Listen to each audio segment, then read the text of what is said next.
one. All right. So it's Senate Government Operations. It is Thursday, March 18th. And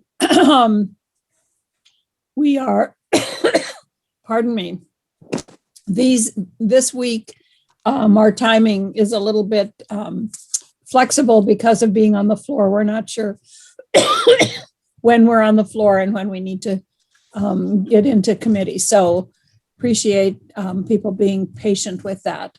So we are today going to look at the Barrytown charter change and the Montpelier charter change and S-151, which has to do with mausoleums. So Tucker, are you all with us for all three? I am with you for all three. Great. It's nice to have you with us. It's nice to be back. So Tucker, would you like to help us understand the Barry charter change? Absolutely. You have in front of you H-127, which is the approval of the amendments for Barrytown. There are four components of the bill. The bill is not organized in order of those components, so it's going to be a bit of a scattered walkthrough, but I'll cover the four areas generally and then take you through the bill. Okay.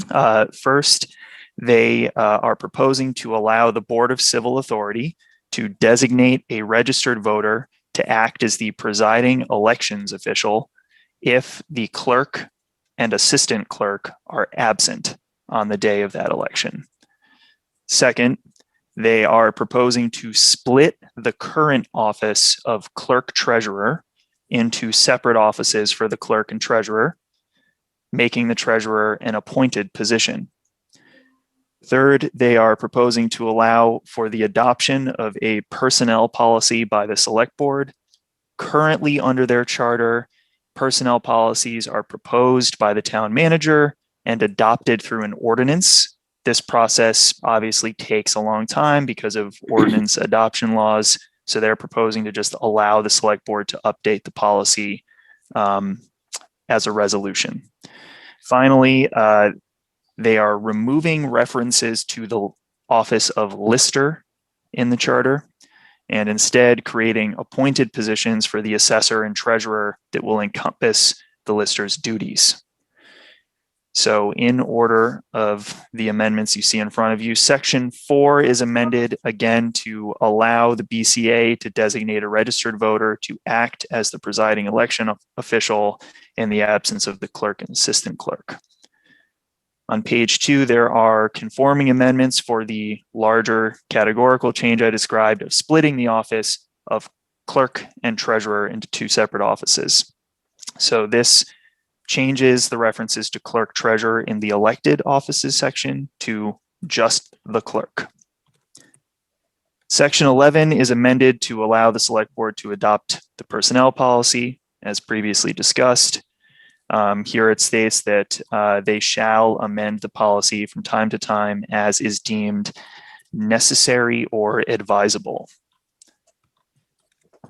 Section 16 is amended again to separate the duties of the elected clerk from the appointed treasurer.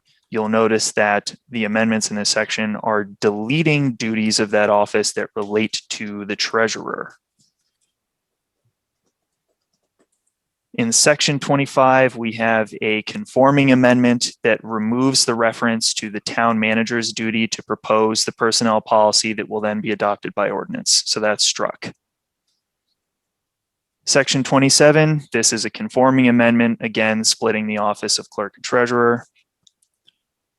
Section 34 and the beginning of 38, you'll notice that reference to the listers for purposes of the Board of Abatement, which currently consists of the BCA and the listers, is now going to be the BCA, the treasurer, and the assessor. And in section 38, you'll note that the town is proposing to appoint an assessor who may be hired or contracted upon terms that the select board deems reasonable. And then further on in subdivision 6, that they may appoint a treasurer and any assistant treasurers shall be deemed necessary. There's language about acceptance of the office conditioned on the issuance of a bond. This is somewhat standard language for appointed officers. And all of the duties of the treasurer that are listed in subdivision A through F are comprised of current duties assigned to the clerk treasurer, again, being split off here to the treasurer. And section 39 at the end of the bill eliminates first a reference to the listers, who will be replaced by the assessor and the treasurer, and finally to the eliminating the reference to the office of the clerk treasurer, which will no longer exist and be split off. Those are the proposals from Barry. Thank you. Senator Collmore? Thank you, Madam Chair. If you could go back to page 6 at the top, the treasurer shall give a bond condition for faithful performance. That sounds like sort of a personal guarantee. Is that what I'm inferring from that? This is a very strange, and I don't know if it's antiquated part of municipal officers, but historically, the municipality will issue a bond that has to be signed by the officer as part of their oath of office. Okay.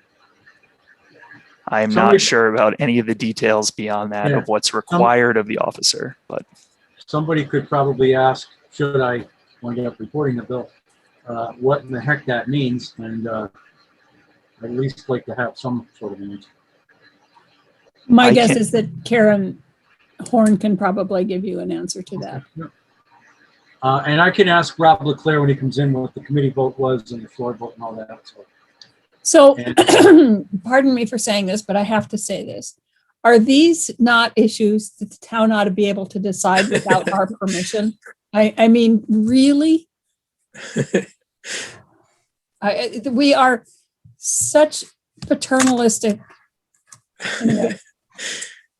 My parents didn't make me get approval for things like this.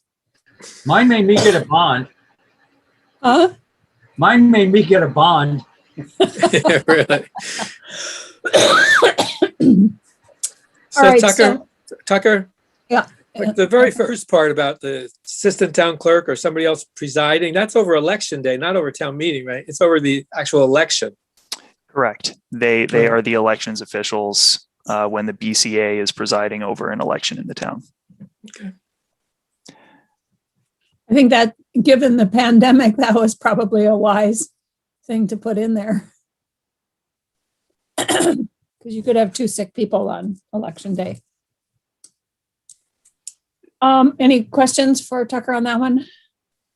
We'll get the vote from Rob. I also sent him a note and said if he could join us today, we could probably just vote it out. So Montpelier. And All right. Gail, did you tell John Odom was going to join us, right?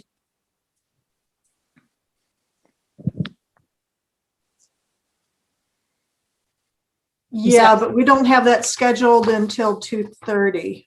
Oh. Oh dear. Well, let's walk through it now and then he can come in and tell us to make good use of Tucker's I'll time. send him an email. Yeah, and if you send the 151 people an email and tell them we're way ahead of ourselves. Okay. The only person I have for that is Representative Leclerc. Okay. Yes, Madam Chair, yes. I would suggest this charter of the town of Barry is a good example of the list we should start on the municipal bill that we're considering putting together.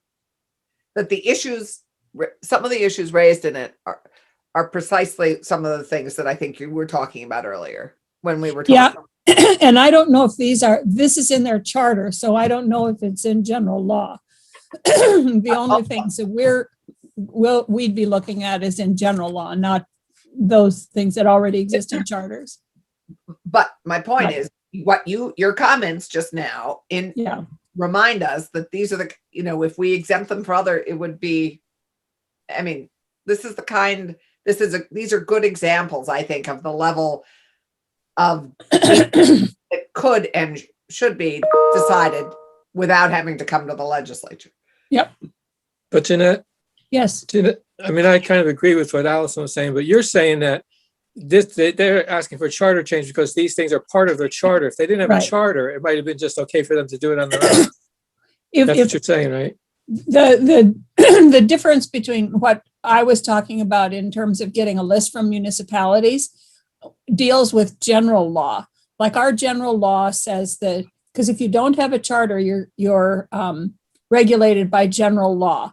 And Right. our general law, for example, says that you can have 3 select board members unless you vote to have 5. And if you have 5, you have to have 1 3-year term, 2 1-year terms, 1 2-year term. They have, I mean, that level of stuff is ridiculous, but it's in general law. If Right. somebody, and we can change the general law here and just allow people to do that. But if they already have a charter and it says in their charter, we're going to have 5 select board members or 10 or whatever it says in their charter, then that's going to be a separate issue that we're going to have to deal with about how to deal with charters. So I don't want to take us down a tangent. No, really, that's okay. Waste a lot of time. But given what you just said, I mean, I've thought this before. Like, why would a town want to have a charter? What's the point of having a charter? The point of having a charter is because you can do things that aren't allowed for you to do in general law. Okay, General so law charter. says you can have 3 select board members. What if a town wants 4? They can't. So your charter they're not allows you allowed to do have whatever you 4. want. So you write a charter so that you can have 4 select board members. Okay. Yeah. All right. Thank Or you. whatever else. But we Right. could, at the same time that we exempt certain things in general law, we could also say for towns with charters that are wanting to make changes in these areas, we could just go ahead and make them. Yeah. That's what well, I thought. That's what I thought too. There are, Without really knowing, that's kind of just what I thought. but I think that Tucker's if a gonna- town has already adopted a charter, I think we have to be really careful about telling them how to change their charter. For example, the humongous, like 90-page bill that came to us 2 years ago that Tucker had to work on, it changed everything from it was gender neutral and it was something else. And those are town issues. So if a town has a charter and they say we need to be very careful about how we deal with the charters. We can do it, but it's a little different process. Okay. Does that make you less anxious, Tucker? You looked very anxious. I was not anxious. I was just going to raise something that the General Assembly did last biennium when you were eliminating the elected office of grand juror. Right. One of the things that I brought up when that bill was starting in the House was that perhaps the committee should reach out to all of the chartered towns that have grand jurors in their charter and ask, do you still want your office of grand juror? Because we're about to get rid of it generally, but it's still in your charter. So please get back to us if you don't want this office anymore, because otherwise you'll have to go through the charter amendment process. And that is something that the General Assembly could start doing consistently when you're granting authority in general law or changing governance models under general laws. You could go through the charters and see, for example, the town of Barry still has required election of a clerk treasurer. We're allowing under general law the appointment of a treasurer. Do they want to have an appointed treasurer? And incorporate that into the work you're doing in general law. But we'd have to contact all those people with anything in their charter. We'd have to. Which is what I did with the grand juror piece. And It was a little time. How did you fare? What was the response? From what I recall, every single chartered municipality opted to have their elected grand jurors struck from their list of elected officers, Right. Including the Morrisville Electric District or something like that. So Great. Thank you. Yeah, I'm not saying it's impossible to do, but if we have a list of 20 things that means going through every charter for each of those 20 things. So we need to make sure that we use Tucker's time wisely here, because that means him going to through all the charters and contacting all those towns. Well, we gave him club membership to the 251 It's true. on his 251 club. Yeah, I mean, it gives him a reason to go to some of these places. he can't. He can by the time we pass this law. Okay, so let's see. Should we jump to the Montpelier? Oh, and I see John Odom just joined us also. So Tucker, would you like to walk us through Montpelier, and then John, you can weigh in. H-177 contains one charter amendment proposal from the city of Montpelier. All of this is new, and all of it relates to the eligibility of non-citizen voters in local elections. The charter proposal includes new language for subchapter 15 governing the city voter checklist. Section 1501 is added to notwithstand 17 VSA section 2121 subdivision A1, which provides the qualifications for voters statewide. Notwithstanding those qualifications, any person may register to vote in Montpelier city elections who on election day is a legal resident of the United States, which is defined later on, and we will cover that, provided that the person otherwise meets the qualifications of 17 VSA chapter 43. So the voter qualifications still govern, with the exception that a person who is a legal resident of the United States may vote. That excludes larger categories of citizenship. Subsection B goes on to state that a non-citizen voter shall not be eligible to vote on any state or federal candidate or question. So again, this is strictly city elections and issues. Section 1502 provides new language for the city voter checklist and the duties of the clerk.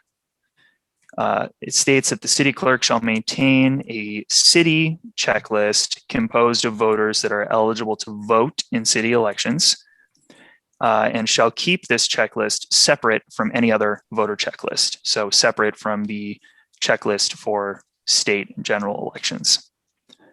The city clerk shall develop necessary forms and procedures to implement this subchapter overall. So a lot of duties for John. Section 1503 is added to clarify the ballots and how they shall be prepared for city elections. In any election involving a federal, state, county, special district, or school district office or question, and a city question or city office, the clerk shall prepare a ballot that contains only the city questions and candidates, except for justices of the peace. By way of explanation, JPs elected at the local level, but are constitutional officers. So you need to meet the constitutional standards for voting to vote for them. So some clarity around this. This is when there are overlapping elections held at the local level, only city matters will be on the city ballot, and then the state, federal, school district, and special district issues will be on a separate ballot for those that are on the statewide voter checklist. Section 1504 defines two terms for purposes of this subchapter. First, it defines a legal resident of the United States as any non-citizen who resides in the United States on a permanent or indefinite basis in compliance with federal immigration laws. Second, it defines a non-citizen voter as any voter who registers and qualifies to vote in city elections under section 1501 of this charter, but is not a citizen of the United States. That is the Montpelier Charter Amendment in front of you. Happy to answer any questions. So, Senator Clarkson. I feel that this is exactly the same as what we had before.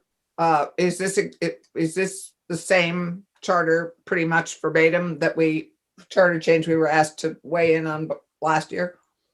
Yes. Yes. So are there any technical questions for Tucker? Well, I think a question that people ask is, what do you mean by permanent or indefinite basis in compliance with federal immigration laws? I know we've talked about this a year ago, but we'd have to talk that through again, because I'm sure that I would imagine that that's the question that's going to come up is, how do you define who is who? You know, do I have a driver's license? Do I pay rent? I mean, that kind of stuff. I mean, how do you decide who's permanent? So the standard here is just that however you are legally residing in the United States is going to qualify you for election, provided that you're a resident of the city of Montpelier. That could be anything from green card to some other work visa, so long as you are complying with federal immigration laws and you are permitted by the United States to be a resident of the United States, then you will be competent to vote, qualified to vote in the local election. Would that cover student visas? Provided that there is legal residence under the laws of the United States, yes. NH2, whatever the people are that work at Mount Snow in the wintertime? That would be the triggering clause there, Senator White, would be on a permanent or indefinite basis. Right. Indefinite. Rather than temporary. They're on a special temporary visa. Well, I know, I just didn't know what indefinite meant. If it meant until we say you can't anymore, because it says indefinite. Right. It's a person who has a green card, who is married to somebody, as we heard last year, who lives here indefinitely and is married to that person indefinitely. They don't have to be married to someone. I know, but I'm thinking of my father. Yeah, I know. I'm my English father, who was here on a green card until he became a citizen. But yeah, we you just froze, Senator Clarkson, but I think that quite the pose.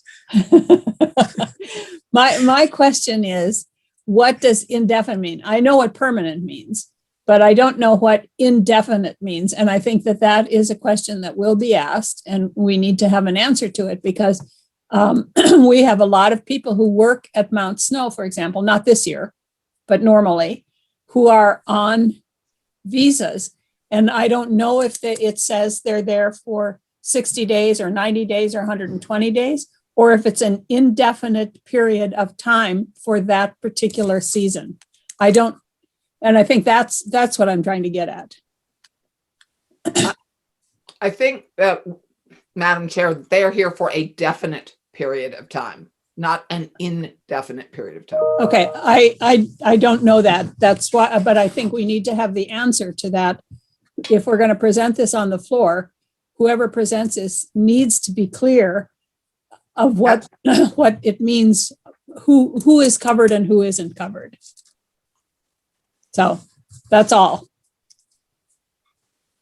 I think that's what you were getting at, right, you, Senator Polina? Yes, definitely, yes.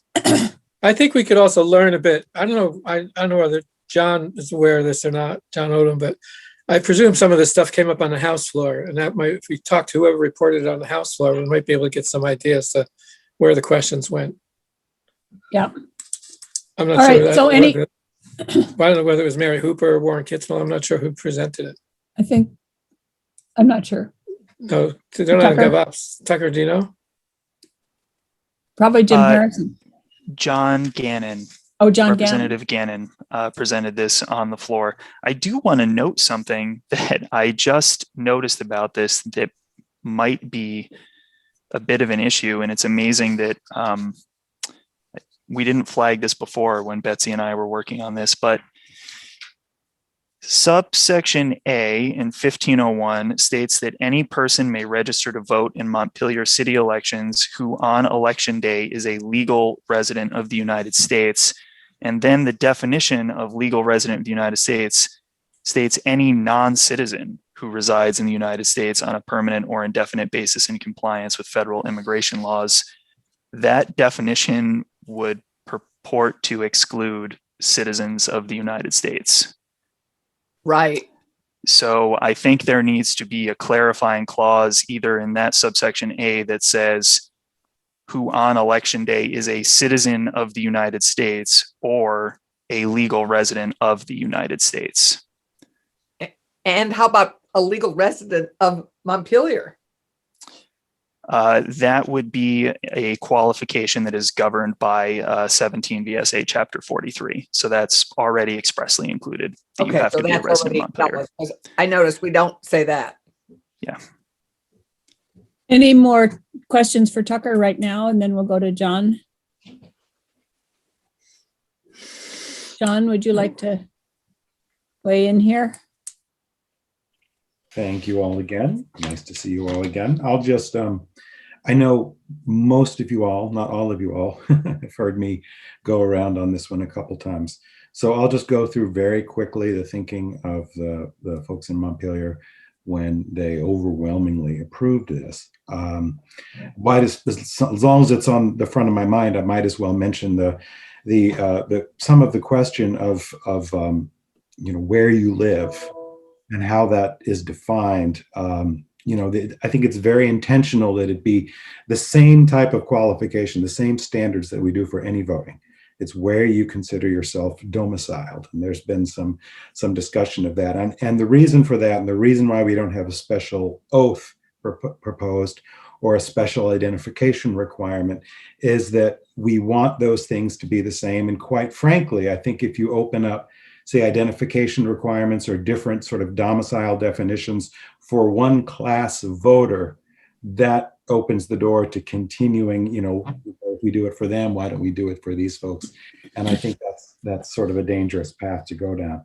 So really quickly, what we were thinking, I think at its root is this idea that you can be a citizen of the city without being a citizen of the state or country. And, this is figuratively speaking. But those nature of citizenship has never been a linear thing. It's always been a bit of a web. For example, I'm a US citizen, but I'm not a citizen of Montpelier. So similarly, someone can be a citizen of Montpelier without being a citizen of the US or Vermont. So those things are not just a straight up hierarchical thing. And I think that's what we're arguing. This is also not about the state or any other town. There's no statement of an agenda or even modeling something. This is simply Montpelier deciding how Montpelier wants to govern its own affairs. And the way we see it is that it's about fairness, that these are folks who in every meaningful way are members of our community. And so we feel, these are taxpayers, property owners, they have kids in the school. So it just is the feeling of Montpelier citizens that they should have a say in Montpelier city issues. I think we've established the constitutionality of it, so I won't go over that, but we certainly we had quite a few folks in here speaking about the history of this, the constitutionality, and I'm certainly more than happy to get those folks and rally them around and get them in again if it comes to that. But I think the constitutionality question is done. I think it's worth saying that we're not going into unknown territory here. There's a lot of non-citizen voting out there, even without getting into the extraordinary amount of countries that allow national citizens to vote at the local level. In this country, non-citizen parents can vote on school board issues in Chicago and San Francisco. You've got an extraordinary number of cities, particularly in Maryland, Mount Rainier, Hyattsville, Tacoma Park, Barnesville, some others. The Tacoma Park clerk, of course, testified, and in Tacoma Park, they have been doing this for more than a generation, and it is not an issue. It's very much part of who they are. It's also worth mentioning that non-citizen voting was the norm in the early days of the US, which means that our founding fathers and their children and their grandchildren were voting alongside US citizens in municipal elections. They didn't have a problem with it. In fact, the non-voting rights in most states, one time or another, as many as 40, were really scuttled by constitutional amendments and statutes, mostly between 1880 and as recently as 1926, which is a period when literacy tests, poll taxes, all kinds of disenfranchised laws, restrictive residency were introduced in response to a xenophobic nativist wave across the country. Again, we're talking about only applying to Montpelier, which means that the non-citizens will use ballots especially designed not to include national, state, school questions. Central Vermont Public Safety Authority, which is chartered as a municipality, is also on our ballot. They won't be on there. There'll be two separate checklists maintained by me. It sounds like more work than I think it actually is. Undocumented immigrants will not be at risk at having their information revealed to ICE or other authorities because this doesn't apply to undocumented immigrants. Again, voter registration will work exactly the same because we don't want to create new standards. As far as votes such as TIF districts, things like that, again, these are community decisions that we think the entire community can be involved in. And the last thing I'll say, because I've run into this a few times where this notion in this conversation of somehow the conversation moving to whether out of city landowners should be allowed to vote, those two things from my viewpoint don't have anything to do with each other. The only relation they have is that they both relate broadly to how we conduct our elections. So, that's the same as saying it relates or this relates to our 18-year-old age limit or whether or not you can get an absentee ballot. It's like, sure, they both have to do with elections, but as policy questions, I mean, the idea that a community wanting non-citizen voting has any play or relevance to the idea of essentially giving somebody two votes. I mean, perhaps a city, perhaps Montpelier, although I'd be surprised, might actually bring that question to you. But, that's when that happens, it's a distinct policy decision, just as the question Brattleboro has brought before you in the past about 16-year-olds voting is not something that comes up as a pro or con to the non-citizen voting. So just for the purpose of saying there that I can't get my brain around how that's related. But I think that gives you the real quick rundown of where we're coming from. Senator Clarkson? You are muted. John, would you just be kind enough to remind us what the vote was?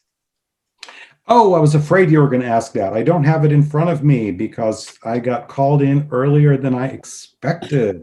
It's ready for 2:30. It was roughly 67%, as I recall. In fact, I think it was 66 point something because I had to have this number handy recently. So, And this I think the question about the non-residents actually will come up because it came up last year. And and I know that there were arguments made particularly in Grafton around the wind project that non-residents ought to be able to vote on it because they were a legitimate part of the community. They lived in the community for half of the year. They paid property taxes. They owned property. And so they should have a right to vote because they were a real part of the community. My response to them is that if you want to be a resident and be allowed to vote in Grafton, then become a resident of Grafton and give up your residency in Florida. Well, I mean, if I may, I would also simply say, if that's a decision the community makes, then you'll hear from them. And they'll make that argument on its own merits. This is a different argument, and it's a reflection of Montpelier's view of its own community. right. So you're saying, I just want to be clear, Jeanette's saying that they should become residents of the Grafton if they want to. John, what you're implying is that Grafton could change its own local law and allow those people to vote, right?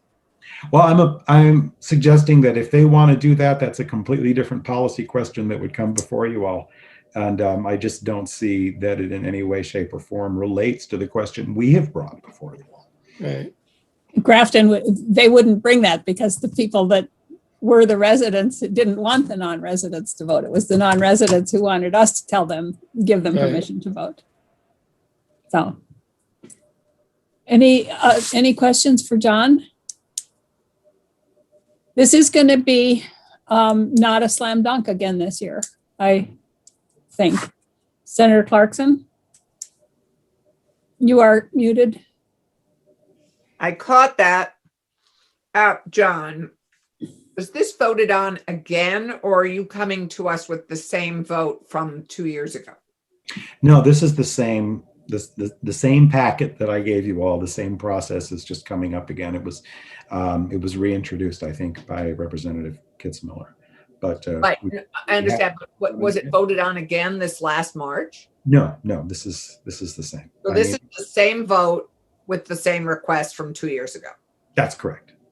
You can see if you look at the bill, Allison, it says the general election of 2018. Oh, I'm sorry. I missed that. Thank you, Brian. So I think that to answer some of the questions that we will ask, I don't remember who it was. It was a citizenship attorney who came in and testified to us last year about the process of becoming a citizen. What it could it have been takes. Dan Richardson? Would Dan Richardson have done that? It may have been. I thought it was Because he's also a woman who came, but we'll follow up with them so that we get all of that information, because those are going to be questions. John? If I may add also, I do think there is a bit of a distinction between those questions too. Whether or not, I mean, this sort of suggestion that, well, why don't they just become a citizen? Right. The argument is that takes a long time. I would suggest that the argument is not really relevant when you get right down to it. Again, this is about citizenship of a municipality only. If again, that citizenship question is not a linear quality that we all share. So if somebody wants to be considered a citizen of their community and is not interested in being a citizen of the country, Montpelier has no problem with that, and we don't necessarily see those issues as connected in any meaningful way. We may not see it either, but the question will come up, and we need to, and if this bill passes out of this committee and gets to the floor, whoever reports it is going to need to be able to answer every one of those questions. So, any more questions for John?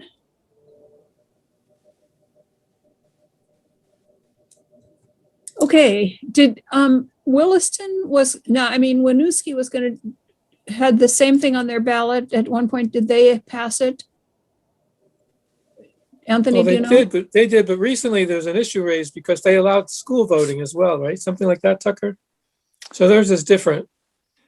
The city approved all resident voting. It went to House GovOps. House GovOps amended the all resident voting provision to align with Montpelier's. They actually took the definition of legal resident of the United States and incorporated it into Winooski's charter to make sure that paid elected positions would be capable of being filled by the voters, because the original charter would have allowed any resident of the city, regardless of their immigration status, to vote. And there were concerns that if you ran for office, you might not be qualified to fill the position under federal employment law unless you met the qualifications that are described in the Montpelier Charter. When the Winooski Charter went to the floor, there was discussion around the fact that the city of Winooski has its own incorporated city school district, and that the charter for the school district states expressly that the voters of the school district are the voters of the city according to the city charter.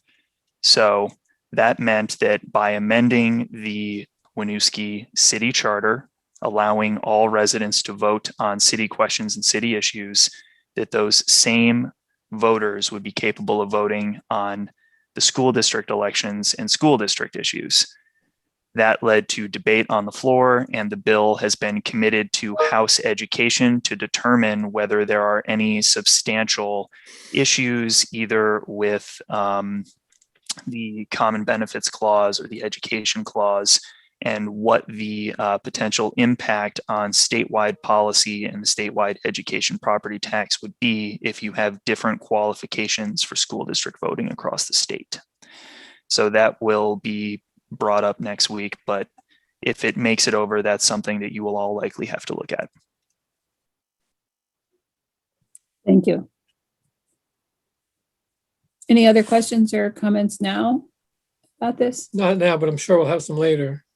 Yeah, I think that we will try to get in Dan Richardson, and I wish I could remember I thought it was a woman attorney who was looking, but whoever, will have him come in, and whoever else we think might be good to educate us, because I think that we need to be educated on this. Yeah, This is- well, it's coming at us in two charters.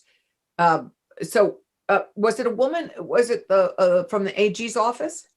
No, it was a citizenship attorney. It wasn't from the AG's office. But I was going to say, I'll look at my file and see if I can find it. My file is in Montpelier and I'm here, so I guess I won't. Oh, We might be able to go back.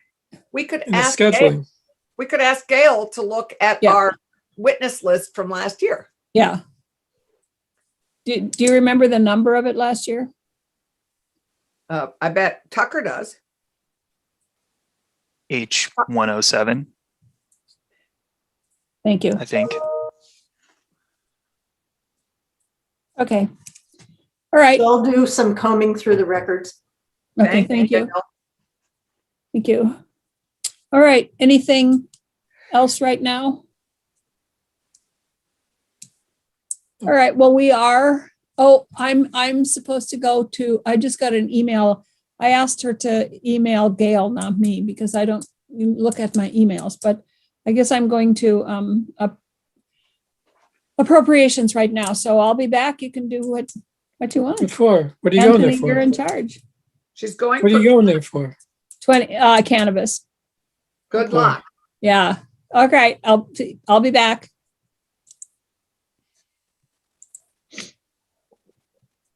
Can't tear yourself away. Oh, wait, I have to leave here first. Whoops. It's sort of magic the way people just disappear. It's sort of like, I don't know, This is true. space travel. Space travel. Here 1 minute, gone the next. So I don't know whether we were going to have other guests for H151, the Mausoleum Vital Records Mausoleums and Columbaria Emergency Health Orders bill. I don't know whether we were waiting for Gail. Were we waiting for anybody else to show up for 151? I invited Representative Leclerc, and then I just notified him again that it's been moved up, but I haven't heard back. They must What be. time was he going to come? We had it scheduled at 3. Oh, They're on the floor too, so they're having all sorts of exciting conversations. well, we could do a walkthrough without the sponsor of the bill, the reporter of the bill. That's possible. We could do that, or we could take a 10-minute break and then see if he shows up. But I don't think he's going to show up in 10 minutes anyway. Well, 10 Right, minutes only puts us at 2:30. Right, but he's not. Which he may or may not be here by then anyway. We have no idea. So you want to walk through the bill with Tucker? Let's do it. Sure. We got Tucker. Let's go for the gusto. Okay, Tucker, make this fun. Yeah, particularly the mausoleum part. Particularly the mausoleum part. I will do my best. I'll bring all the gusto to this topic.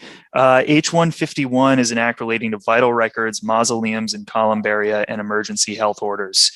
It's a bit of a miscellaneous bill in that it covers several different areas of government operations and the government operations portfolio. The first section of the bill generally relates to vital records and the state's statewide registration system. There are a few substantive amendments, and then there are some deletions that will require a bit of context, but not much legal explanation. So Section 1 amends 18 VSA Section 5016, which relates to birth and death certificates and access to those, specifically access to certified copies of birth and death certificates. Language is added to subsection A to allow the state registrar to authorize the issuance of certified birth or death certificates to public agencies as that term is defined in the Public Records Act for official purposes. There's a conforming amendment later on in the section that clarifies that an employee of a public agency that is authorized by the state registrar can get a certified copy of a birth or death certificate. For some explanation here, the government operations committees in the General Assembly as a whole, 4 years ago, started work on the statewide registration system to have a central repository for vital records. You all worked on that. And part of that was restricting access to certified birth and death certificates. Prior to that, Vermont was virtually the only open state in the country that allowed anyone to access certified birth or death certificates. Yeah, I remember that actually. There was talk about how, I forget who it was, but somebody from the administration came in and said that they got somebody else's birth certificate just by asking for it. You know, there was no questions asked. Correct. So and in the House, so this bill has actually been passed by the House twice now. And both times the Department of Health has had people come in and talk about what happened in the past where anyone in the world could request a certified copy of these certificates. So the First Amendment that I just covered is a way to solve an issue that came up, which is that public agencies that required access to birth and death certificates for official purposes no longer could, because they were not on the list of entities or individuals that can access certified copies. that's the spouse, child, parent, those people, right? Yes. And so later on after that, Senator Polina, you'll notice that in the new subdivision capital C, it allows an employee of a public agency, which would be a state or municipal agency, with authorization from the registrar and the Department of Health, will be able to access this for official purposes. You'll notice one other substantive addition to the list of people who can get these certificates, that is a grandchild.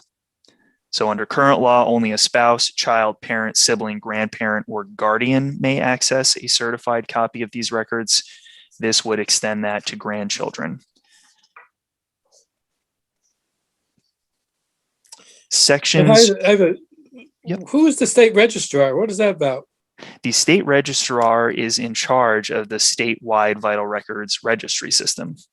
So that is an office within the Department of Health that oversees the statewide registry. So it's not Tanya? Isn't that in her office? The state registrar is within the Department of Health. And quick review of how that works. The Department of Health has the statewide registration system, and then it has agents that conduct all of the business. And the agents, for the most part, are the town clerks who have access to this centralized repository for vital records. And then they all have these special printers where they can print these official certified copies. And I know there was testimony two or 3 years ago when work was being done on this about how much the paper and the printers cost. And that was a very brutal, that was a brutal set of testimonies. I mean, it just went on and on and on and on and into minutia of stuff. It was really painful. Well, I'm sorry to cause you to relive that trauma. No, this is nothing compared to that. Well, we haven't had them testify yet. So Sections 2 through 4 also deal with vital records, and they deal with a very specific issue here, which is that in multiple sections dealing with corrections, completions, or amendments of birth and death certificates, there are these subsections added during the vital records restructuring that stated that any time a correction, completion, or amendment was being done in the central repository, that notice had to be sent to the town clerk, and the town clerk would be required to replace and dispose of the records within the clerk's possession. This apparently caused, as one town clerk in the House put it, hives and agitation for those local officers who were being directed to destroy records. So here, those requirements are being struck so that the clerks will no longer be required to search for and destroy records in their possession whenever they're amended at the central statewide level. There was concern in the House. Question came up on the floor. Well, how does a town clerk know that these are being amended or corrected if these sections are being deleted? The vital records laws in the general sections require that anytime there is any change in the statewide registration system to a birth or death certificate, the town clerk will automatically be notified by the system that a change is being made. But they won't necessarily have to do anything about it. But they won't have to go into their vault and pull up a birth certificate and destroy it. Right. The next section of the bill deals with mausoleums and columbaria.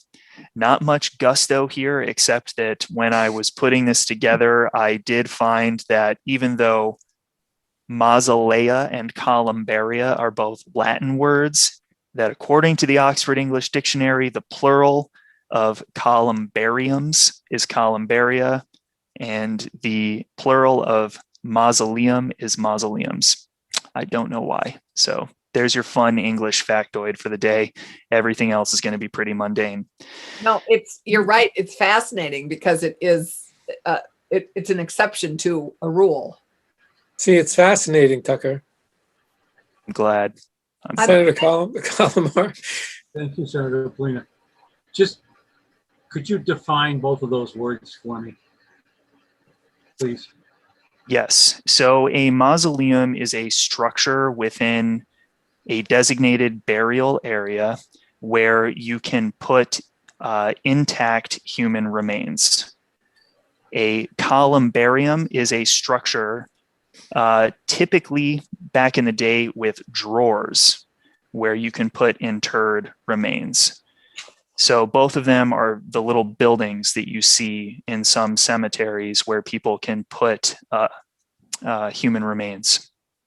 But one of them has to be intact, you said. I think that in both you have the authority to put intact human remains, but it's just the way that they're built and structured that is the discrete difference between them. And although my grandfather did volunteer as the grave digger for Sandusfield, Massachusetts, and did build a mausoleum for his own remains, I could not tell you what the structural difference is. So, thank you. So the changes here, for the most part, to give you a general idea, are shifting current requirements that whenever there is the design and construction of one of these buildings in a cemetery, under current law, you have to get approval from the state. You have to get approval from the state board of health for each step of the process. The Department of Health specifically asked that this be shifted to the local legislative body with oversight from the state. So in each instance here, you'll notice that, for example, the requirement that these only be constructed or erected with consent and approval of the State Board of Health is being shifted to the legislative body of the municipality and the local Board of Health, that the approval prior to construction come from the legislative body of the municipality. There's a technical correction in what is now subsection C, just to get rid of the term such, and a new subsection D is added. due to some concerns in the House around oversight of how these are being built, if it's being shifted to the local legislative body who might not have expertise as opposed to the State Board of Health. Subsection D requires that construction of a mausoleum or columbarium shall be managed and supervised by a person with experience in modern mausoleum construction and engineering. Clearly, from my earlier testimony in the walkthrough, I am not that person. Conforming amendments in section, oh, sorry, Senator Clarkson. No, it just occurred to me that the big difference, I think, between them, Brian, is that the one is meant as a sort of a waiting place until people are buried. Particularly, they were a place where you put bodies until they were buried, but that mausoleums are in fact a burial above ground. I mean, the families have many people in a mausoleum and it's above ground and it's permanent. You're staying there, but that one is a kind of a transfer usually used in the winter until they could dig graves. I'm pretty sure that's the difference between them, but we can look it up. So one might Tucker, say- have you been to Hope Cemetery? I have not. You should go to Hope Cemetery. It's got a lot of little mausoleums. It's in Barry. So the columbaria is kind of like a purgatory for the dead in some ways. Kind Well, of a waiting station. yeah, Way it's station. that great book about Lincoln that came out about Lincoln's son. What was it, 2 years ago? Oh, yeah. It was fabulous. And Robert- it all took place within these structure, this in the graveyard with these, and they describe the difference between the two, and I'm pretty sure that's the difference, but we can. Okay, thank you. I appreciate that, Senator Clarkson. On the House floor, Representative Leclerc described the difference as a hotel room versus a luxury condominium. So I don't know if that's helpful. Well, yeah, one you own and are in for a while, and one is you're just there for a bit. Section 5577 is amended to shift some of the responsibility for determining when a mausoleum is becoming untenable from the State Board of Health to the Department of Health generally. So that's just, again, shifting some of the responsibility around this from the State Board to another agency, in this case, the Department of Health. The final section of the bill deals with emergency health orders.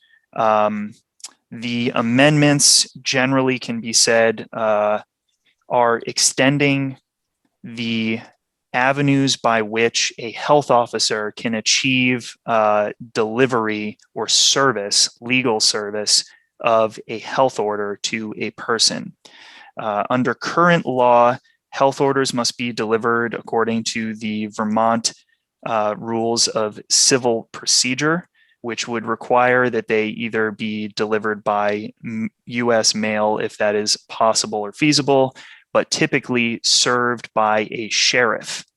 The amendments here would allow for in-person service by a health officer to be able to achieve that. So they wouldn't have to go to the sheriff. The health officer at the local level would be competent to achieve legal service of the health order. Again, just to cover the general structure here at the local level, you have town health officers who are competent to deliver orders from the local health board to mitigate some sort of health risk within the municipality.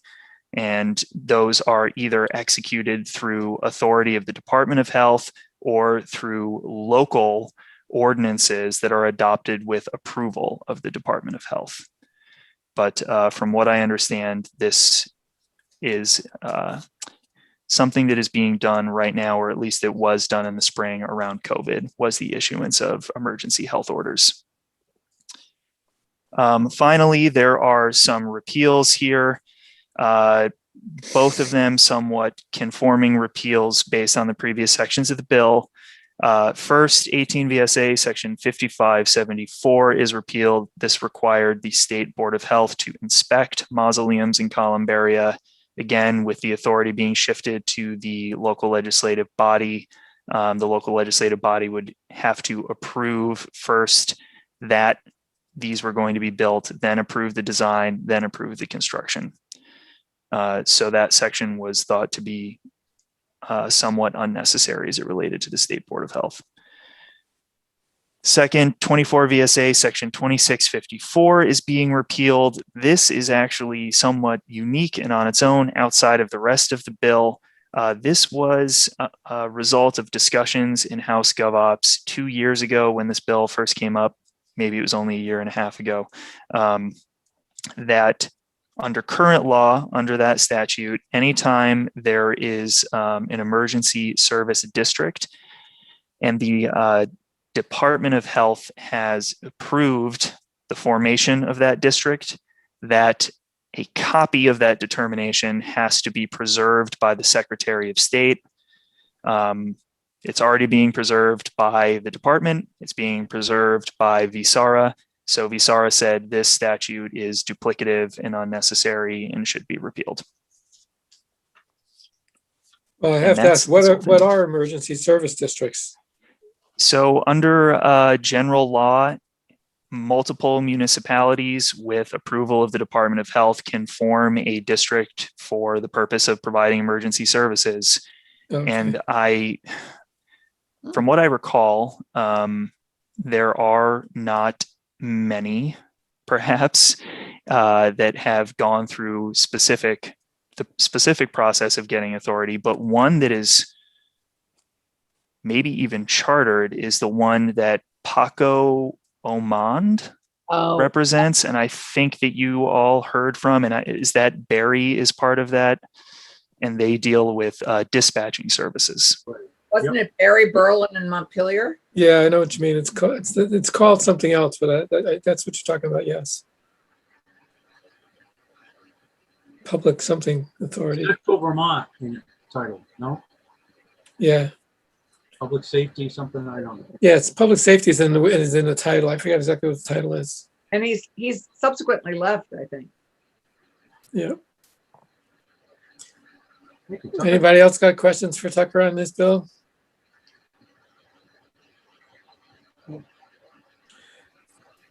And as far as I know, there's nothing else on the agenda for today. So what I'm going to suggest that we take a 10-minute break.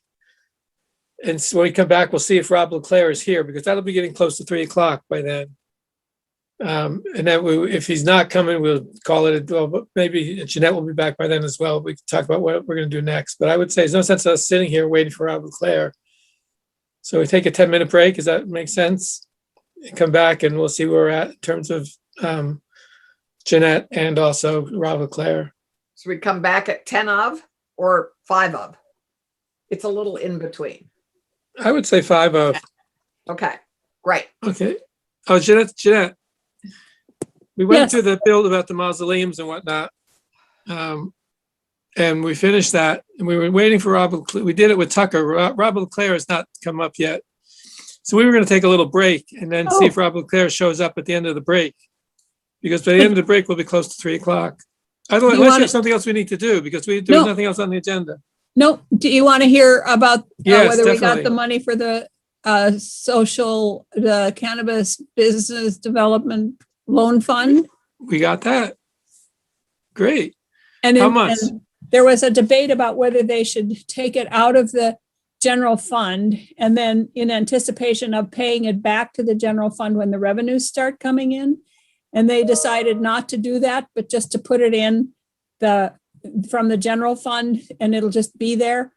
And then if it is a revolving loan fund, it'll keep revolving, and then the money will be coming in potentially from the dispensaries. So it could have another 250,000 in there within the year of opening, but it'll stay there, and it doesn't have to be paid back. Huh? The initial amount that they're putting in is 250? 5. 5. Wow, that's great. They must have been in a pretty generous mood today. Well, that's what we put in the bill. That's what you put in on the day. Yeah, that but I was didn't know that's absent. they were going to go along with it.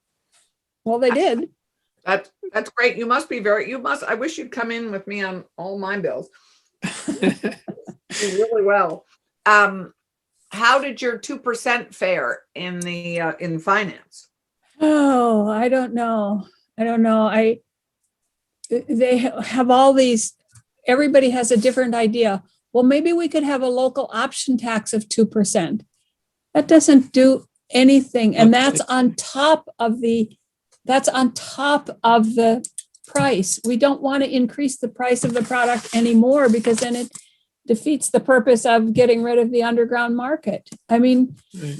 if you keep adding costs to it, it's just not going to work. So I don't know what happened. Sharing in the excise tax is the way to go. I think that's what your proposal is, isn't it? Yeah, that's what the proposal is, to get rid of the state imposed fees because they're just one time and they don't do anything for the municipalities at all. And that also adds to the cost of the product.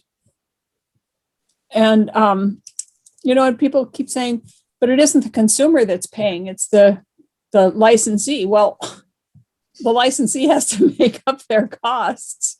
So of course they're going to pass it on to the consumer. But anyway, we got that and we'll see what happens with the 2%. I don't know. They also thought that perhaps they could, if they didn't have time to do it, they could add it someplace else. I don't remember where. So, okay. But anyway, we got that one. Good. Okay. So we're taking a break till 3? Yes, and then we'll see if Rob Leclerc shows up. I don't know whether Tucker, you need to stick around or not. I mean, if you want to, obviously you're always welcome, but. Look, he's there. It's magic. So what time was this scheduled to be on? 3 o'clock. Okay, because there was somebody else who wanted to join us. His name is Joshua Green. He's a naturopath, and he thought this might be the place to add the question about Green funerals. no, We have about he's a naturopath. Right now, a naturopath apparently isn't qualified to determine whether somebody is dead or not. So they're not allowed to sign death certificates. And for whatever reason. So it's an issue with the Department of Health and OPR, but this might be the place to address it. Madam Chair, would you like me to invite him for 3 o'clock when we come back? Oh, yeah, I thought I sent you a note to invite him today. No. Oh, I start these notes and then if I don't push send right away. I did that to Senator Collmore this morning. I was very bad. But anyway. Well, he weighed in while we were conferring, so I will send him an invitation right now. Okay, thank you. So we're on break till 3? Okay, thanks. Yep.